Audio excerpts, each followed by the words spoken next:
दौड़ पड़े। ले ला कांता पहले मोटर छड़ी आ अब वहां पे टैंकी भर ना जावे मैं कहा उधर ध्यान रखियो। जब सभी दौड़ पड़े तो कान्हा ने सबका स्वागत किया। इधर आ गया कान्हा ने सबका स्वागत किया और फिर कहा कि आप लोग यहाँ क्यों आए हो? आप सभी अपने अपने घर जाइए। आपके परिवार आपका इंतजार करते होंगे, आप सब यहाँ क्यों आए? तो उस वातावरण में केवल ईश्वर है और जीव है, ना कोई स्त्री है ना कोई पुरुष है। तो सभी गोपियों के मन में जब जीव भाव जागा, उसने कहा कि जन्म जन्म के की यात्राओं को करते हुए हम यहाँ पहुंचे। हे प्रभु, आपकी प्राप्ति करनी, आपका दर्शन पाना है, आपका स्पर्श पाना है। आपने उंगली बजा करके हमारा स्वागत किया, बुलाया, और आप पूछ रहे हो कि आए क्यों हो? तो हम जीव हैं और आप जगतपति हैं, इसलिए हम यहाँ से बिना आपको प्राप्त किए नहीं जा सकते। भगवान ने बहुत लंबी कथा है, शॉर्ट में बताता हूँ। पहले और भी कहानी सुनाई, परीक्षा ली, लेकिन जब परीक्षा में पास हो गया सब, तो फिर जित गोपे उत उत माधव, जितने गोपियां उतने माधव ने अपने रूप बना लिए। और वहां पे देखिए एक अद्भुत बात हुई, कामदेव आ गए। आकाश में कामदेव आ गए। भगवान ने पूछा, आपका यहाँ क्या काम है काम जी? तो उसने कहा कि प्रभु, मेरा तो काम ही काम है। यहाँ पे आप रास रचाओगे तो मैं काम उत्पन्न करूंगा आपके मन में, गोपियों के मन में। अच्छा, लेकिन तुम भूल गए कि मैंने शिव के रूप में तुम्हें जला करके भस्म कर दिया था। कामदेव जी, शिव के रूप में भस्म कर दिया था आपको। कहते आप तपस्या कर रहे थे, और उस समय तपस्या कर रहे थे तो आपको मैंने छेड़ा तो भस्म होना ही था।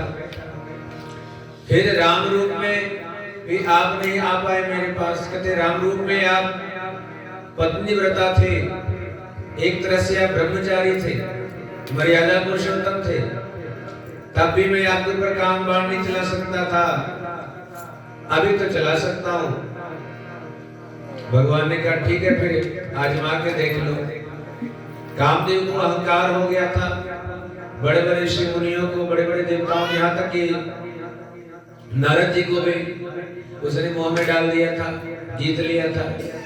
तो उसे अहंकार हो गया कि मैं चलो भगवान कृष्ण के ऊपर अपने बाण चलाने, लेकिन भूल गया कि ये योगेश्वर कृष्ण है।